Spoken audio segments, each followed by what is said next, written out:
Dear friends, welcome. I am Dr. Durbadal Datta, an English teacher and ELT counselor. Today, uh, we will read the text Ode to a Nightingale by John Keats.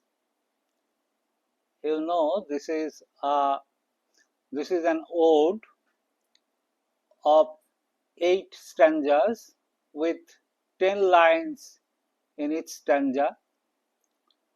In the first stanza, think of this situation.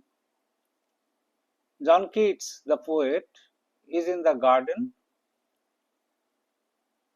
one spring morning and the nightingale is singing. So the nightingale song has already begun. The poet is taken by its beauty and exuberant joy into a state of being painful lethargy. The poet starts by describing the effect produced on him by the song of the nightingale. It is like a spell cast on him. In exquisite delight, he forgets his surroundings. So this actually happens in the first stanza. I'm reading. My heart aches. Aches means pains. And a drowsy numbness, drowsy, sleepy. Numbness, a kind of lethargy that a person feels after taking any drug. So a feeling of numbness and painful lethargy is there. It pains my sense, that is sensory organ of Keats, of the poet, as though of hemlock I had drunk. It seems to be that he had drunk hemlock. Hemlock, you know, a poisonous plant that induces drowsiness. You know the name of Socrates and Galileo, who were given hemlock, or emptied some dull opiate to the drains. Emptied means he had drained off, drank some dull opiate, that is some sleep inducing drug, opium. 1 minute passed, as if he has taken the drug a minute past, a minute ago. And Lethewards had sung. You know the reference to Lethe in Greek mythology. It is the river running through Hades, the home of the dead. As the soul of the dead drinks its water, they lose all consciousness and forget their earthly existence. So this is the allusion to Greek mythology. So as if it appears to the poet that he has sung in the river Lethe. It is very much like Boitarani in Indian mythology.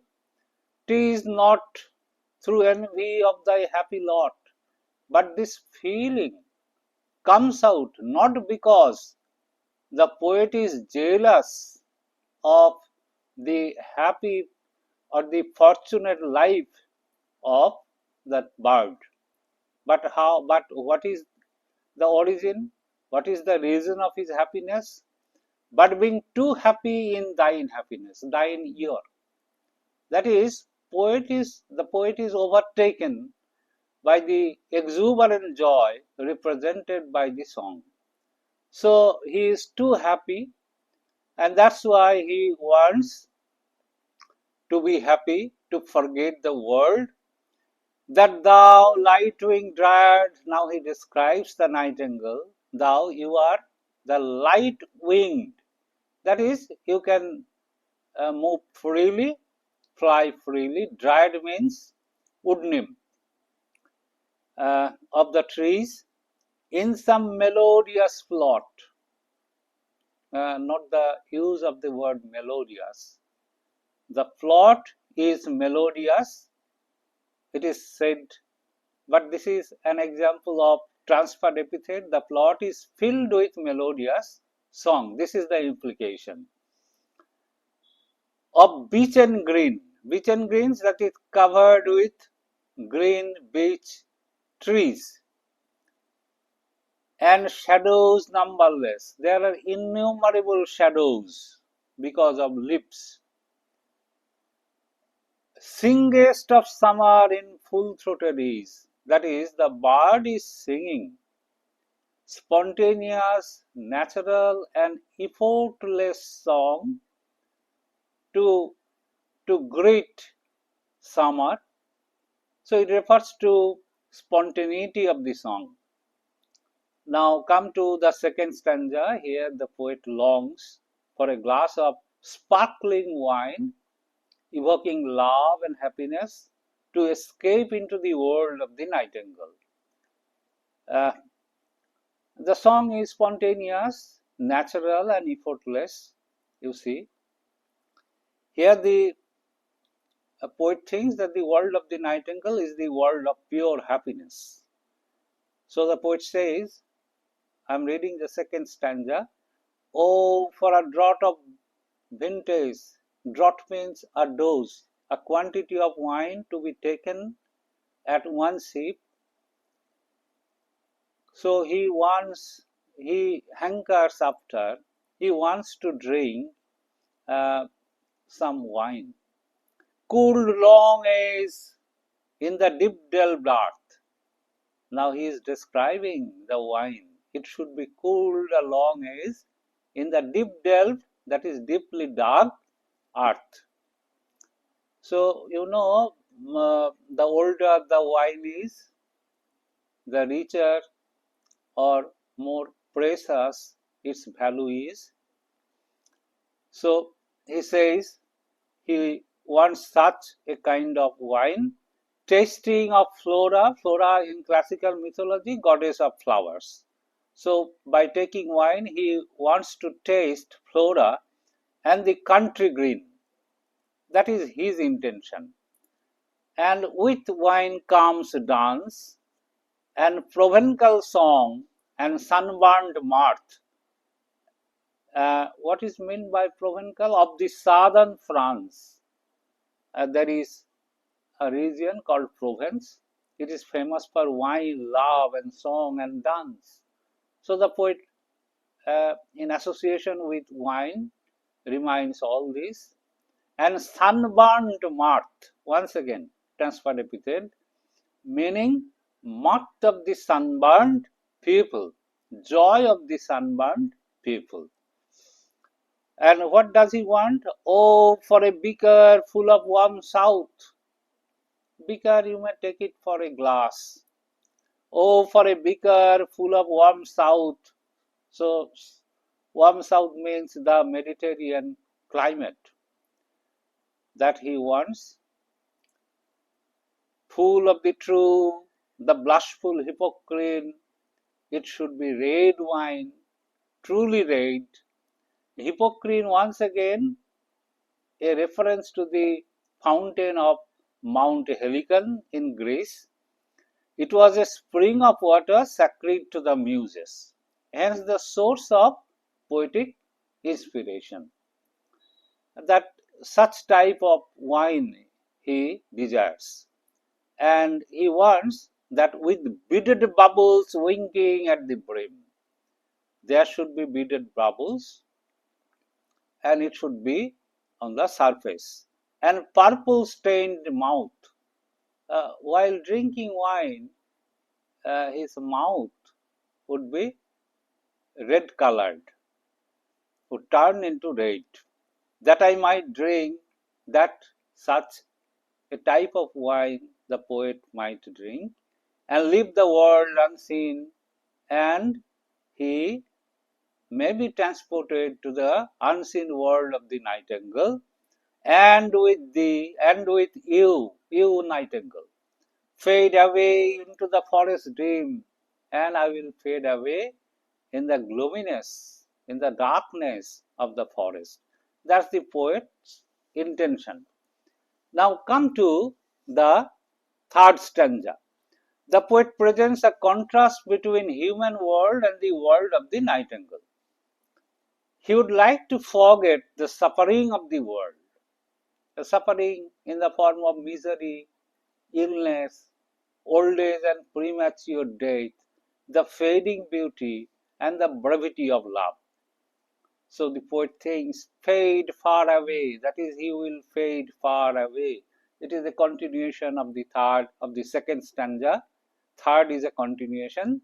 So he will fade away, dissolve, and quite forget. He will forget the human world.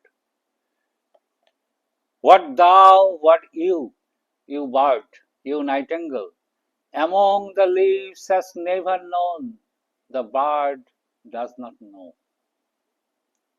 So what is that? What is what is the human world he describes? The bird doesn't know. The bird doesn't know the weariness, the fever, and the freight. Weariness means the burden of life. Fever is feverish condition, that is restless activity. Uh, and freight means mental trouble, annoyance, all these things. So the bird doesn't know all these earthly troubles.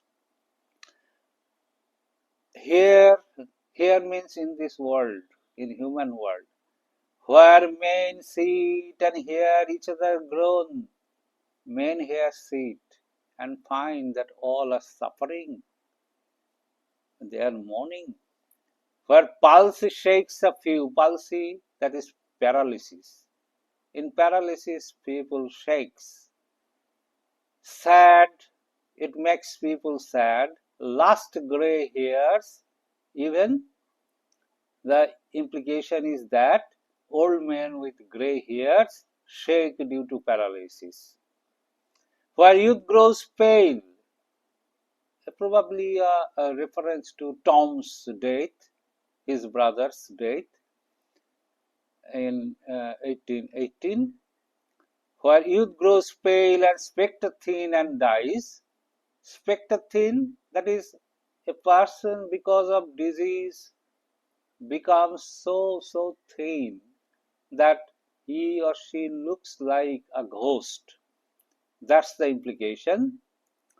So what happens in the human world? A leaden-eyed despair. Once again, despair is as heavy as lead. So here despair is personified because it has its own eye. And in this world, he describes where beauty cannot keep her lustrous size. Beauty means beauty has also been personified. Beautiful woman, they cannot keep up their luster, that is brightness. They never shine. Brightness is lost. Or new love pine at them beyond tomorrow. Or new love does not last long. This is the implication. So this is the suffering world of human world, where suffering is must. He wants to escape from this world into the world of perfect joy represented by the nightingale.